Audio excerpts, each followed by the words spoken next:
Hi, today's September the 10th, and it is 6:15 this afternoon, Eastern Standard Time.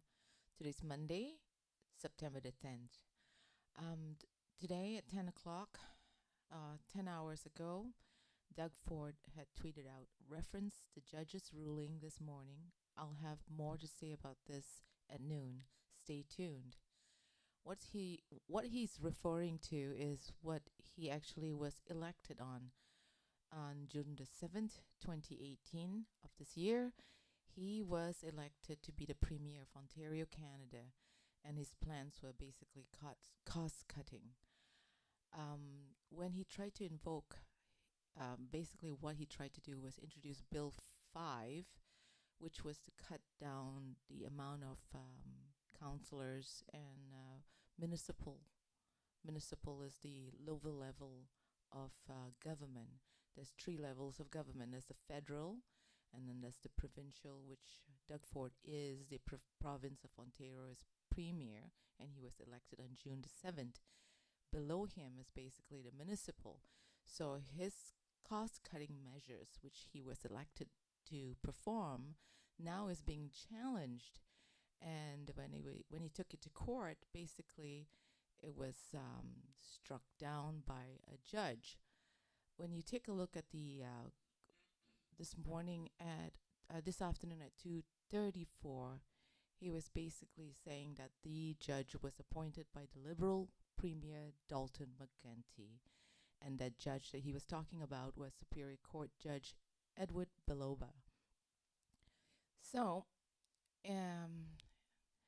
normally when you lose in a court battle, you actually appeal. So in his appeal, he was going to basically also initiate Section 33 of the Charter of Rights and Freedoms, which is the Notwithstanding Clause. And this clause has never been used. And what it is it's basically to do what he was elected to do.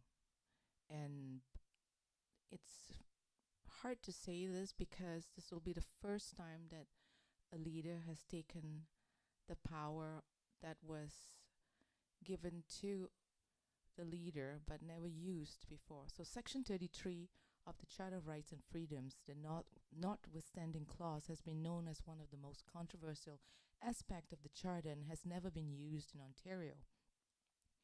So now, this was at 4:18 p.m. At 39 minutes ago, basically, you can take a look at Doug Ford here, probably frustrated because he has never, ever, ever considered that his position as an elected politician would have to be challenged in court.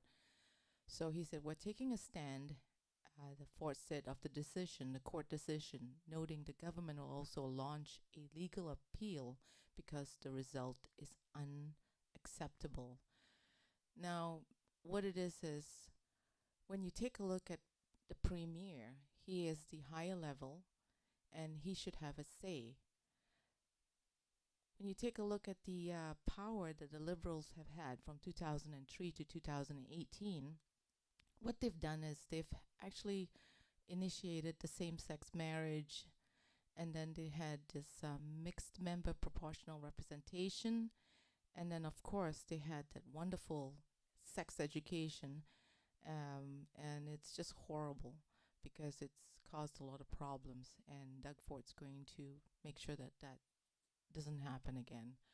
So now let's go to the Honorable Justice that was appointed. Remember, we're talking about appointed versus elected.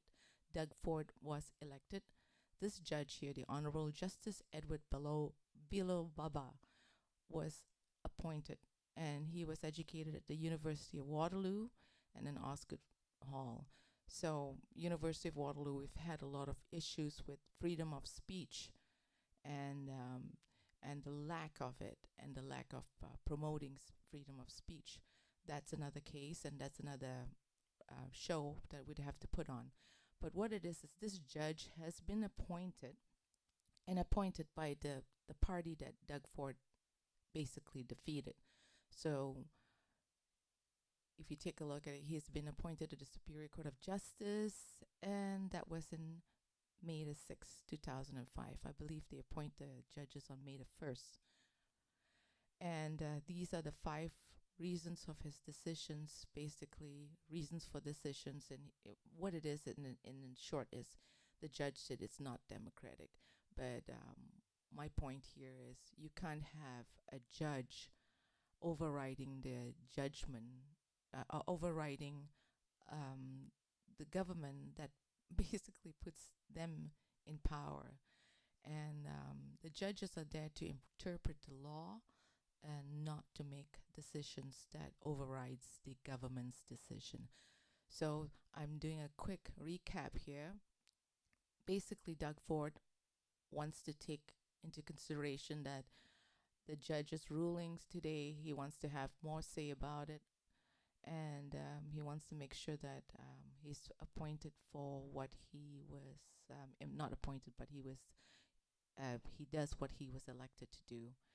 And when you take a look at this here, the reaction when he was elected, they basically said that he can do anything and everything since he was the majority.